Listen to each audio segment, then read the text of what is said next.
La parole est à Monsieur Daniel Percheron pour le groupe socialiste.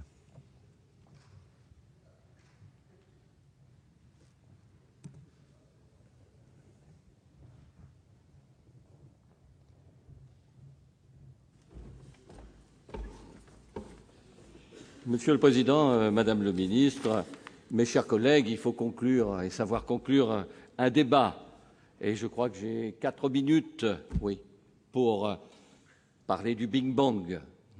Donc pratiquement l'éternité pour aller à l'essentiel. J'irai donc de mon point de vue à l'essentiel pour parler du Big Bang et de la loi LRU.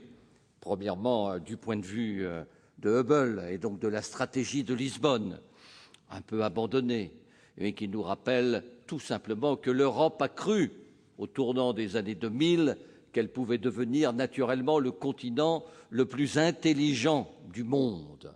Je pense que quelques années après l'euro, isolés comme nous sommes au Mali, nous mesurons que la stratégie de Lisbonne et la stratégie de M. Barroso a rencontré ses limites.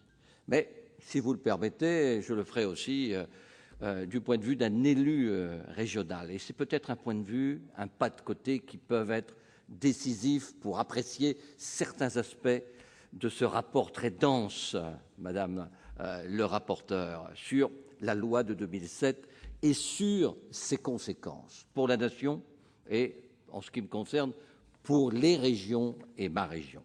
Premièrement, le paradoxe de l'autonomie. Le paradoxe de l'autonomie qui vient d'être débattu et les limites de l'autonomie qui viennent d'être précisées dans la dialectique avec l'indépendance. Lorsque nous avons décidé, face à la massification de l'enseignement, d'accorder la relative autonomie à nos lycées, à nos collèges, à l'enseignement secondaire, nous l'avons fait dans le cadre de la décentralisation. Et là, lorsque nous avons décidé, compétence exclusive, jalousement exclusive de l'État, d'accorder l'autonomie aux universités, ça elle vient de loin, elle est historique, l'autonomie ou l'indépendance, alors nous avons tourné le dos à la décentralisation, par la loi, mais par la décision des universitaires eux-mêmes et des présidents. Et aujourd'hui, bien entendu, hors compétence, nous mesurons devant l'absence de fondation, devant la timidité du mécénat, devant, au fond, cette diversification des ressources, que l'autonomie, cela a été dit par le vice-président, va rencontrer le marché de dupes, ou finalement, peut-être le gagnant-gagnant du transfert de charges. Et que très rapidement, c'est vers nous de nouveau, vers les collectivités locales, hors compétences, et hors compétences revendiquées par les universitaires eux-mêmes, que peut-être il y aura une partie de la solution.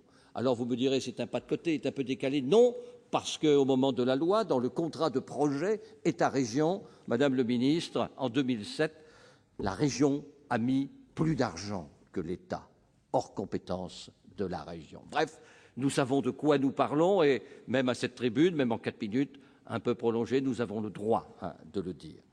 Si nous avions eu cette autonomie dans le cadre de la décentralisation, alors notre rôle d'ensemblier de la formation, l'apprentissage, la formation professionnelle, les lycées auraient pu poser, cela a été bien dit, le problème majeur de l'orientation. À cette heure-ci, en ce moment, dans la relative tiédeur d'un printemps et d'un été timide, au fond, le destin de nos élèves se joue. Il se joue dans les collèges. Et par milliers, vœu numéro 1, vœu numéro 2, vœu numéro 3, ils s'orientent vers les lycées, vers les impasses, éventuellement, des lycées. Et il se joue à travers le bac en direction de l'université. Madame le ministre, n'oubliez jamais ce chiffre. C'est Richard Descoings qui, le premier et le seul, au fond, l'a sanctuarisé. De mon temps, pour notre génération, là où le lycée était l'exception, méritocratie républicaine, il y avait 143 000 bacheliers en France. Aujourd'hui, il y a 143 000 bacheliers S.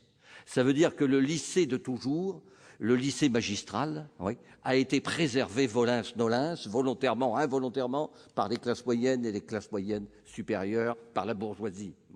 Et quand on sait que de ma région, quand on sait que dans ma région, 50% des élèves rentrent en lycée professionnel et que 90% des élèves des lycées professionnels échouent dans le premier cycle, on se rend compte que finalement nous découvrons avec stupeur que le système français, que cet extraordinaire système de formation parmi les meilleurs du monde en qualité, ne parvient plus à endiguer les inégalités territoriales. Par conséquent, la loi n'a pas tranché ce problème tout simplement crucial de l'orientation.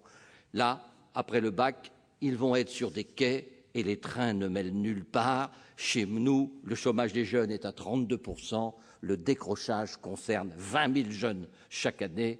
Bref, parler, même 4 minutes, même 6 minutes, de cette loi, c'est tout simplement faire attention à ne pas jouer avec les mots. Enfin, le troisième thème, les grandes douleurs sont muettes. Les grandes douleurs sont muettes. Et ce matin, vous étiez avec moi pour saluer un juste, comme le Sénat, Pierre Mauroy. Ouais. Et nous avons connu, sur le socle de la LRU, nous, l'injustice et la Bérésina. La Bérésina, le fleuve n'était pas gelé, mais ceux qui l'ont traversé sont morts, notamment les pontonniers.